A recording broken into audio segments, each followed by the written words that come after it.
She sat beside the wrong bed, unaware the man, she whispered, 'twas the hospital's hidden heir. Hello everyone. Before we begin today's story, I have a small favor to ask. Please hit subscribe and turn on the notification bell so you never miss our channel's new videos. It is quick, free, and the best way to support us in bringing you more dramatic stories. Your support means the world to us. Where are you watching from? Drop your city or country in the comments below. Thank you very much. Now, let us return to our main character. The rain had stopped just an hour ago, leaving the glass windows of Heir Memorial Hospital fogged and streaked with silver. It was past midnight, and most of the lights on the fourth floor had dimmed to a sleepy hush. Maya Tran walked softly down the corridor, her sneakers squeaking faintly against the polished linoleum. She carried a small thermos of chamomile tea and her worn sketchbook tucked under one arm. Her brown hair was tied in a loose bun, her name tag slightly crooked after a long double shift in the hospital cafeteria. She had promised her friend Clara, the night nurse, that she would drop by room 214 and check on an elderly patient who had been feeling lonely after surgery. But the hallway signs were half removed for renovation, and Maya's tired eyes misread the numbers. She pushed open the door to room 212 instead. The room was dark except for the soft pulse of a monitor. A young man lay motionless on the bed, his face pale under the glow of the machines. For a moment, she froze, unsure if she should speak. "Hi," she whispered, setting the tea on the tray. "Clara said you might not sleep well tonight, so I brought you something warm." The man did not move. Maya hesitated, then sat on the chair beside him. Her voice dropped lower, almost embarrassed. "I guess you cannot hear me. That is okay. Maybe talking helps me too." She looked at his hand resting on the blanket, long fingers marked with a faint surgical scar. Something about it made her think of her mother's hand hooked up to dialysis tubes 3 floors below. "My mom's been here for months," she said softly. "She says chamomile tea smells like hope. I keep bringing it, even when she is too tired to drink." Her eyes shimmered as she smiled through it. "I just hope someday I can afford her medicine without working 3 jobs." The machines hummed steadily. She opened her sketchbook and began tracing his hand in pencil, the lines tender, careful.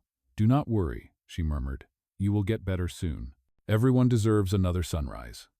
When she finished, she tore a page from the back of a napkin roll in her pocket, folded it into a small paper crane, and set it beside his pillow.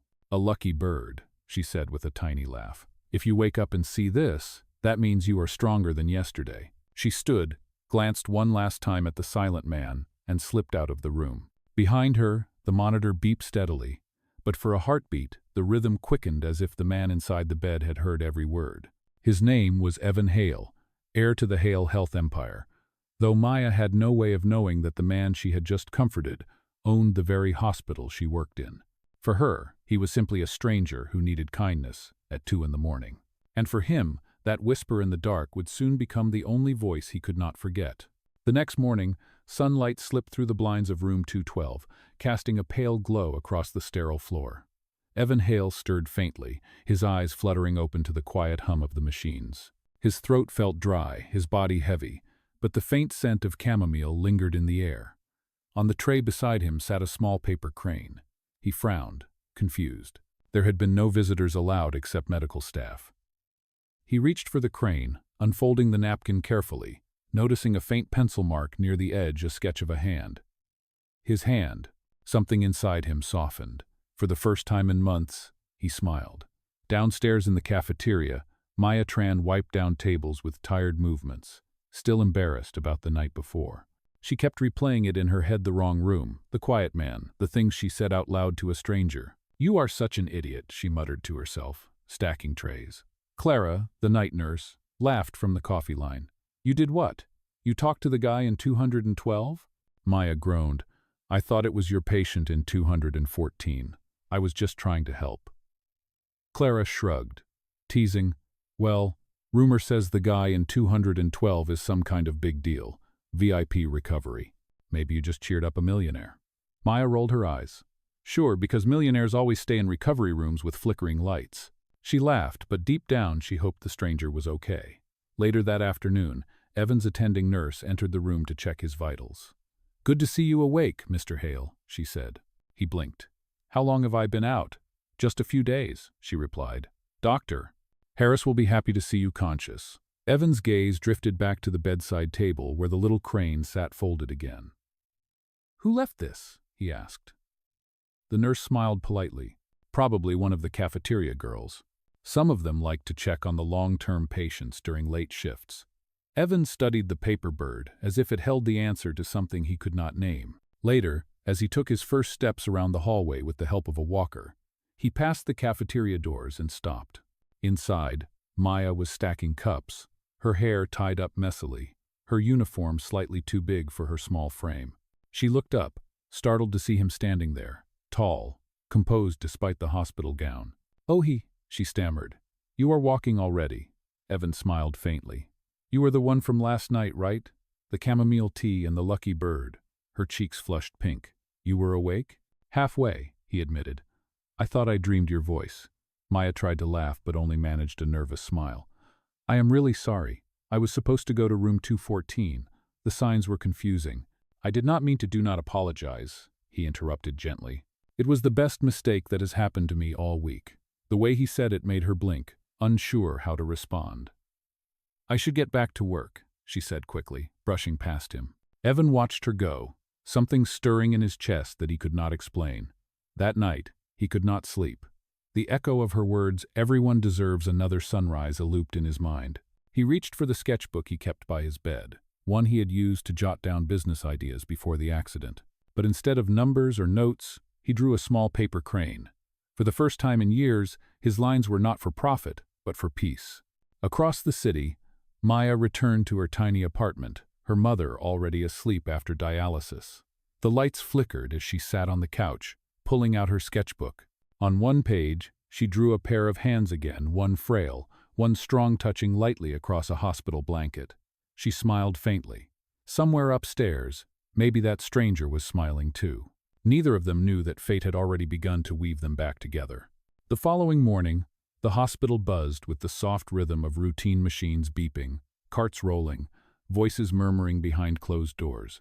Maya arrived early for her shift in the cafeteria, her eyes half open, her fingers stained with pencil from a late-night sketch. She clocked in, tied her apron, and forced a smile. Life went on, even when you made a fool of yourself in front of a recovering patient. Upstairs, Evan Hale met with Dr. Harris, the head of neurology, who looked pleased but cautious. "You are recovering faster than expected," the doctor said. "But you need to avoid stress. No board meetings, no emails. Just walk, rest, and breathe." Evan nodded, pretending to listen. But his thoughts were elsewhere, on the girl who had wandered into his room, her voice trembling yet sincere. "Is she still working here?"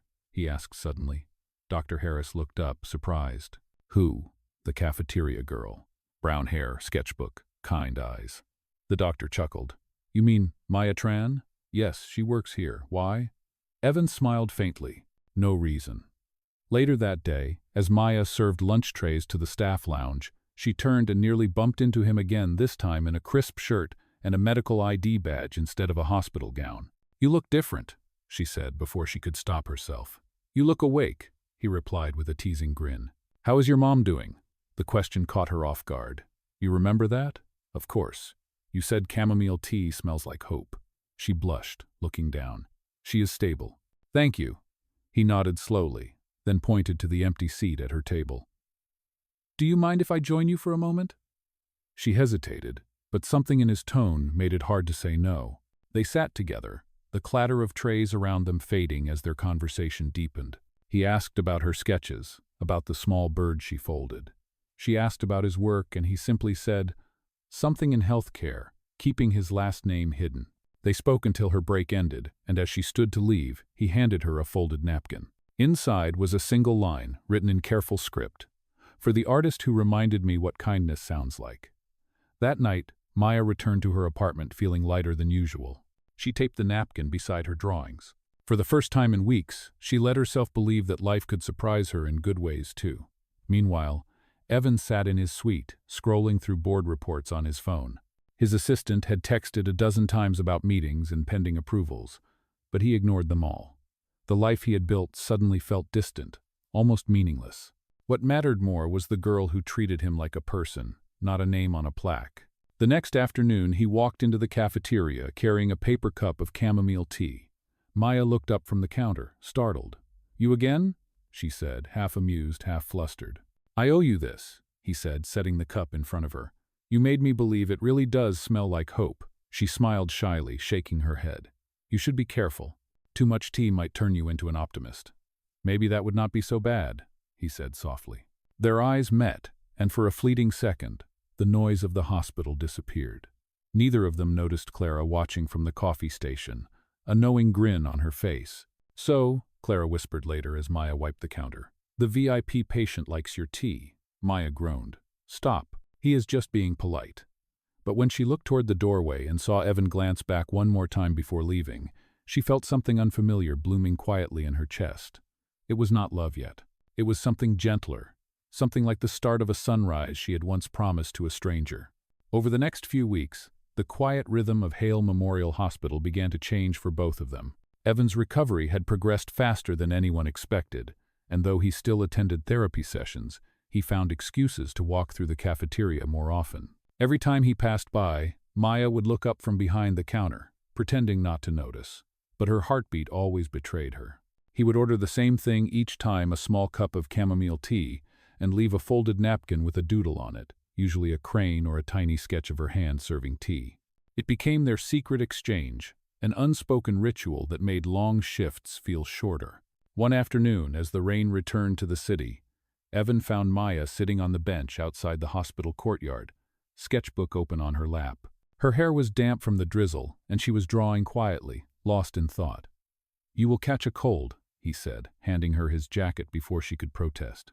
"I am fine," she replied, smiling. "You are the one still recovering." "Maybe," he said, sitting beside her, "but I am recovering faster thanks to you." She looked at him, uncertain how to respond. "You really should not say things like that." "Why not?" "It is true," he said simply. She turned away, flipping to a new page. "You know, you never told me what you actually do. You said you work in healthcare, but you talk like you run the place." Evan chuckled softly, eyes fixed on the wet pavement. "Maybe I just listen more than I talk." "That sounds like something a manager would say," she teased. "Maybe," he admitted, his gaze warming. "But right now, I am just a patient who got lucky enough to meet you." The air between them softened, filled with the faint smell of rain and tea. He watched her draw in silence, noticing the way her hands moved, steady, graceful, alive with quiet confidence. "What are you drawing?" he asked. She smiled faintly. "Hands. They tell stories better than faces." He leaned closer. "And what do mine say?" "That you are used to control," she said after a pause. "But maybe you are learning how to let go." He laughed under his breath, shaking his head. "You see too much." "Occupational hazard," she said playfully. "I watch people." The rain thickened, forcing them to move inside. As they walked back through the glass corridor, Evan caught their reflections in the window, her small frame beside his taller one, their shoulders almost touching. For a second, it felt like they belonged to another world entirely, one far from titles and debt, from hospital walls and family expectations. Later that night, Maya's mother noticed the jacket draped over the chair. "That is not yours," she said with a teasing smile. Maya blushed. "It is from a friend at work. A friend who wears expensive suits," her mother asked softly. Maya looked away, pretending not to hear. Meanwhile, across the city, Evan sat in his penthouse overlooking the skyline. He had returned there briefly for the first time since the accident, the city lights reflecting off the glass walls. The world expected him to resume control, to attend meetings, to be the perfect heir again. But all he could think about was a cafeteria girl who folded cranes out of napkins and believed in small acts of kindness. On his desk sat one of those cranes. He picked it up, smoothing the folds with his thumb. In a world built on power, she had given him something he could not buy: peace. The next day, as the morning light filled the hospital lobby, Maya stepped off the elevator to find Evan waiting near the window with 2 cups of tea. "You are early," she said. "I did not want to miss the sunrise," he replied. "You said everyone deserves another one." She laughed softly, her eyes meeting his. "Then I guess today is a good day to start again." He raised his cup toward her. "To new beginnings." And for a moment, standing there in the gentle light, they both believed that maybe kindness could rewrite destiny. The following week brought a sense of calm that neither of them dared to name. Evan's recovery had officially been marked as complete, and the hospital board wanted him back at the main office by Monday. But every day before he left, He found himself lingering in the cafeteria just long enough to exchange a smile or a few quiet words with Maya. The rest of the staff had started to notice. Clara teased her endlessly.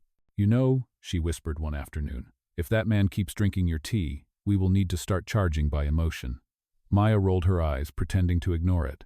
But she could not deny that Evan's presence had become a part of her daily rhythm, the soft steps in the hallway, the way he leaned slightly when he talked to her, the rare warmth in his eyes that cut through the exhaustion of long shifts. That Friday, as she wiped down tables, a tall woman in a sharp gray suit walked into the cafeteria. Her name tag read, Miranda Hale, Executive Affairs. The surname made Maya freeze. "You are Maya Tran?" the woman asked crisply. "Yes, ma'am." "Good. Mr. Hale asked me to deliver this." She handed Maya a sealed envelope embossed with the hospital's crest. Maya hesitated before opening it. Inside was a simple handwritten note. "For the one who taught me that healing is not just physical. Meet me on the rooftop garden tonight. E." Her heart thudded in her chest. That evening, after her shift, she climbed the narrow stairs leading to the rooftop she had always wanted to see. The sky was streaked with deep violet, and a gentle wind moved through the vines that climbed the railing. The garden had been renovated recently, new benches, fresh flowers, strings of warm light swaying above. Evan stood near the edge, wearing a dark coat, a faint smile on his face. "You made it," he said. "You are not supposed to be here," she replied softly. "Visiting hours are over." "I might know someone who can bend the rules," he teased. She walked closer, unsure whether to be nervous or angry. "Why did you ask me up here?" He gestured toward the small table between them. On it sat her sketchbook. "You left this in the cafeteria." Her eyes widened. "You went through my things?" "Only the first page," he said gently. "The one that says, 'Kindness heals better than medicine.' You wrote that." She swallowed hard, unsure how to respond. "I just believe it." "So do I," he said. "That is why I want to show you something." He turned toward the far wall, where several sketches were pinned beneath the lights, her drawings, enlarged and framed. The trembling hands, the folded cranes, the gentle portraits of patients. Each one labeled, "By Maya Tran, Staff Artist, Hale Memorial." She gasped. "How did you plank?" "I asked the board to let me create a patient art initiative," he said. "We are calling it the Quiet Gallery. It is for people like you who see humanity before hierarchy." Tears blurred her vision as she stepped closer. "You did this?" "We did this," he corrected. "You inspired it." "Why?" she asked, voice trembling. "You are. Because you reminded me of what my father built this hospital for," he said quietly. "Not profit, not power, healing." They stood in silence for a long moment, the city lights glittering below. Then she smiled faintly. "You never told me your full name." He met her gaze, steady and open. Evan Hale. The truth hung in the air, gentle but heavy. "You are the heir," she whispered. "And you are the heart of this place," he said simply. She shook her head in disbelief. "You could have told me. I wanted you to see me first, not my name." Her eyes softened. "You really think a paper crane and some tea could change a man like you?" "It already did," he replied.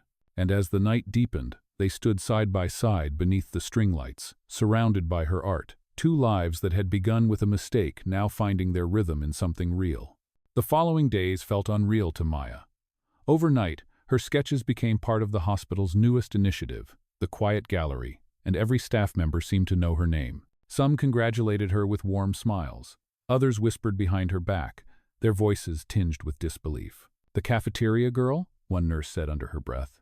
"How did she get Mr. Hale's attention?" Maya tried to ignore it, but she could feel the weight of their stares each time she walked through the halls.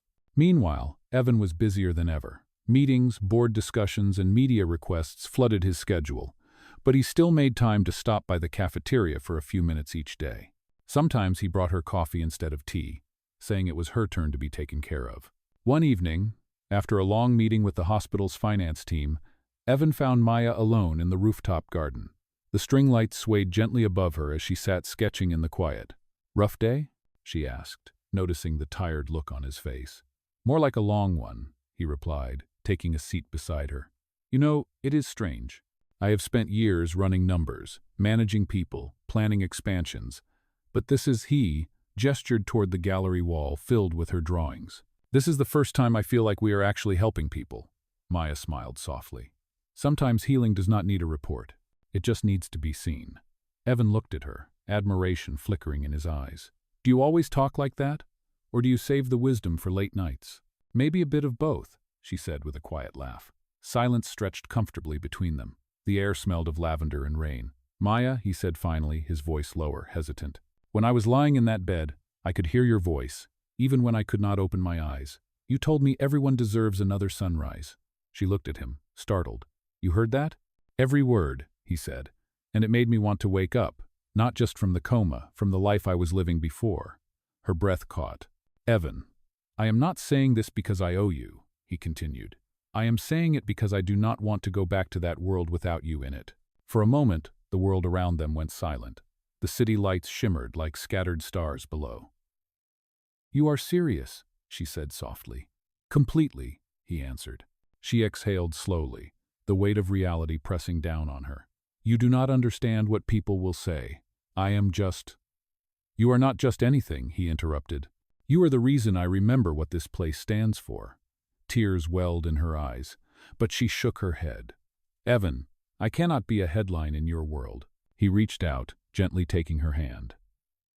Then, let us write our own. She looked at him, her fingers trembling in his. The sincerity in his eyes was disarming, but fear still lingered. I need time, she whispered. Then I will wait, he said simply. However long it takes.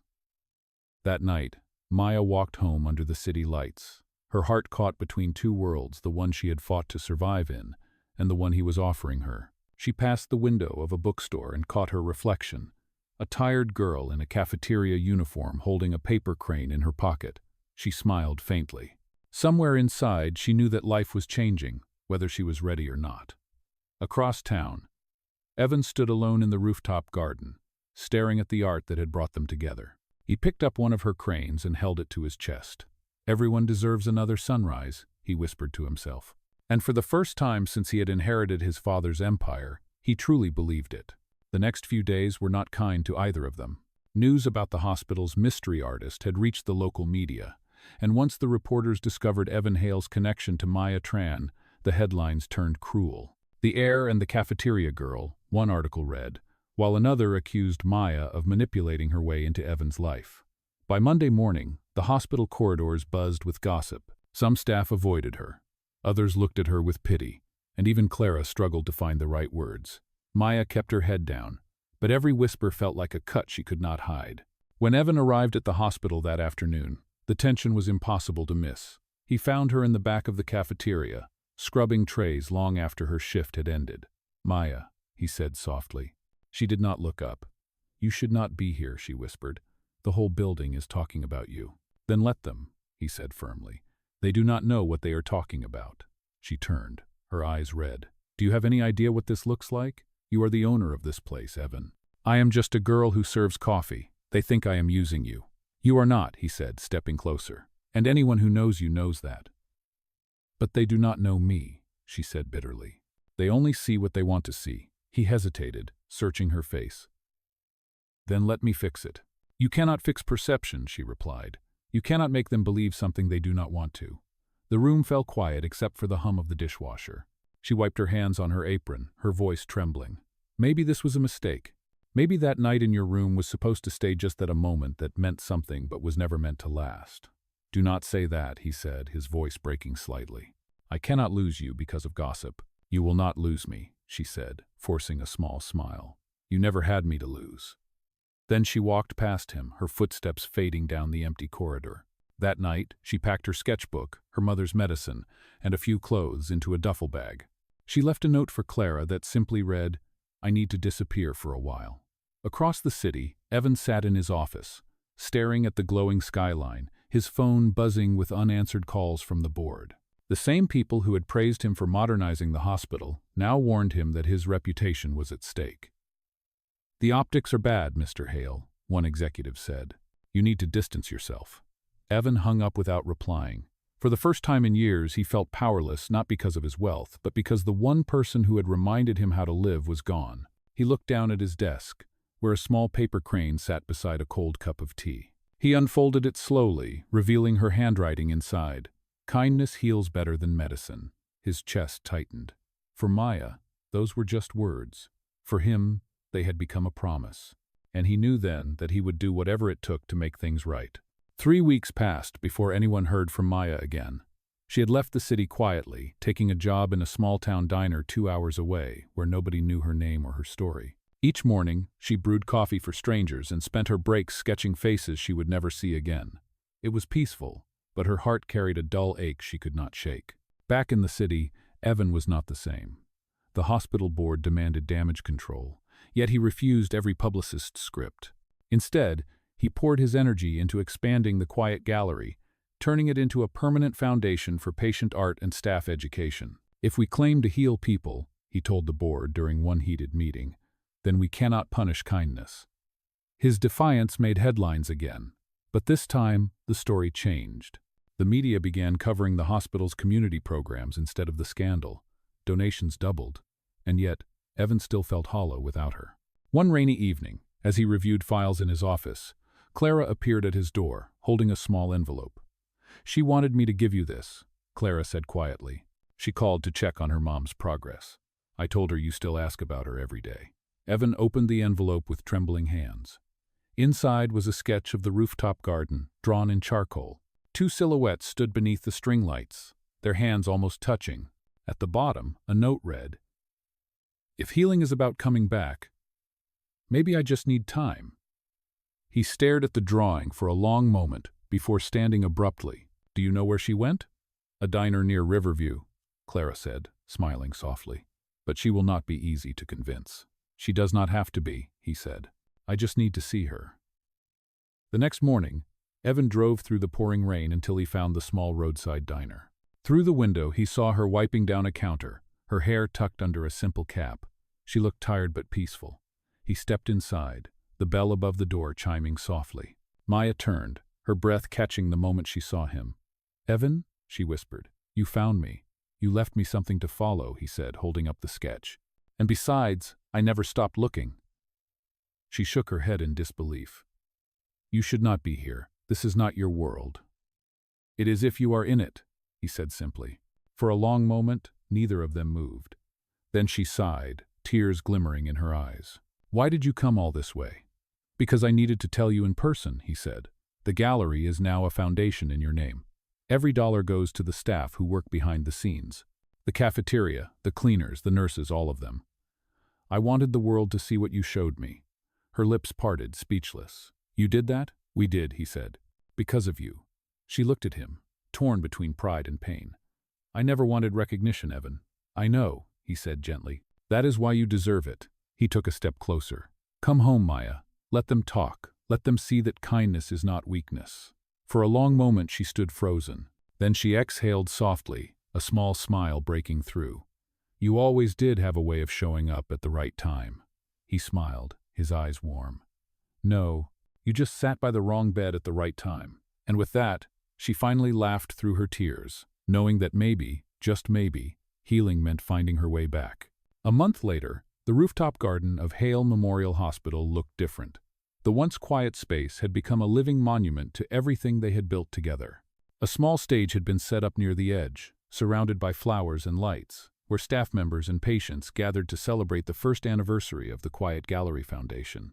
Maya stood near the entrance, holding a tray of tea, her uniform replaced by a soft blue dress. She could hardly believe she was back.